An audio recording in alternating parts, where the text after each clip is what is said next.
Aujourd'hui, ils sont 8 jeunes gens, tous mandatés par des petites et moyennes entreprises pour un stage d'immersion, un contact étroit avec les réalités agricoles du moment et l'intégration de connaissances théoriques. Cadre choisi par ses auditeurs venus de Sakassou, Yamoussoukro, Korogo, Daloa, le centre de mécanisation agricole de Grand Laou. Un centre de réputation respectable. Cet après-midi, le module enseigné, l'utilisation de la mini-moissonneuse batteuse. Je suppose que ton champ est de cette forme-là, rectangulaire, et que tu dois rentrer par ici pour faire ta récolte. Tu peux nous situer un peu quelle préparation on doit mener avant de rentrer dans le champ avec la machine? Oui, les uns. Il faut enlever dans les 4 côtés les angles. Il faut enlever dans les 4 côtés les angles. Oui. Après la théorie, la pratique, rendez-vous dans le champ école, une parcelle risicole d'une dizaine d'hectares non loin de là, juchée sur des mini-moissonneuses batteuses. Les auditeurs à tour de rôle s'exercent sous le regard bienveillant des enseignants. Ici, la mini-moissonneuse batteuse, c'est environ 3 machines ensemble. Il y a le moissonneur, c'est lui qui est à l'avant. Il y a le batteur, c'est lui qui est au milieu. Et puis il y a le vannage. Donc la mini-moissonneuse batteuse, elle fauche, elle bat et elle vanne. Ces techniques agricoles enseignées dans ce centre peuvent être qualifiées de techniques traditionnelles améliorées.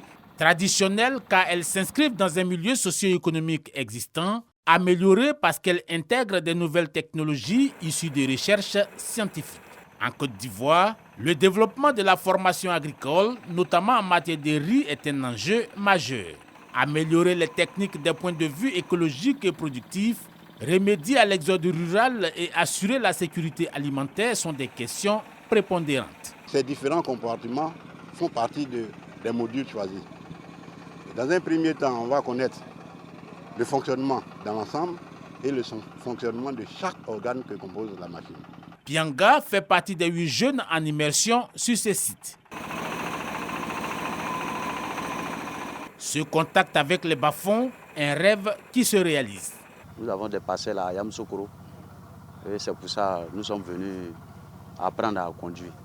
Une initiative en place depuis 2014 et accompagnée par l'agence de coopération japonaise en partenariat avec le gouvernement. Le riz qui est produit actuellement, il y a un problème de qualité. Donc pour améliorer cette qualité, il faut agir sur les activités de récolte et post-récolte. Donc on a envisagé mettre une technologie appropriée pour atteindre ce résultat. Dans une première phase, 81% des groupes de producteurs, transformateurs et distributeurs ciblés, notamment dans les régions du Bélier, de Gbeke, ont été formés. Aujourd'hui, dans ces zones, la quantité de riz paddy acheté par les transformateurs a augmenté de 106% contre 50% prévu. Et 60% des formés continuent de produire des semences de qualité contre un objectif de 50%. Au centre de mécanisation de Grand Laou, la formation est multiforme. Nous sommes dans le séchoir thermique où se fait l'usinage du riz.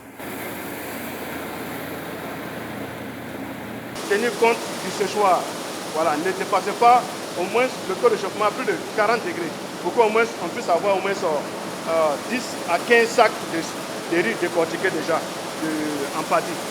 Okay.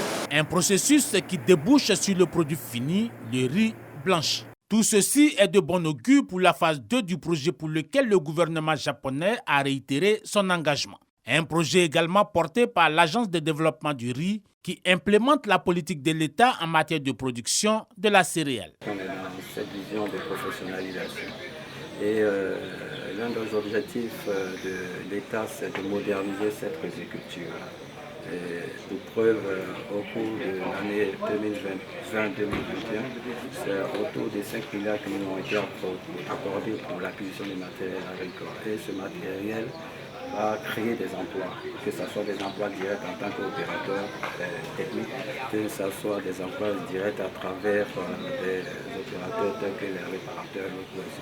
Pourtant, le centre de mécanisation agricole de Grand Laou reste confronté à quelques défis. Par exemple, les espaces de production de riz sont exposés aux oiseaux ravageurs, dont la nocivité affecte la productivité. C'est vrai qu'il y avait eu un projet il y a de cela 7-8 ans qui a permis de renouveler en partie les équipements du centre, mais le projet n'est pas allé jusqu'à son terme et nous avons encore des infrastructures à mettre à niveau, à mettre à jour. En Côte d'Ivoire, le besoin de consommation de riz blanchi est de 2 600 000 tonnes par an, contre une production nationale de 1 300 000 tonnes.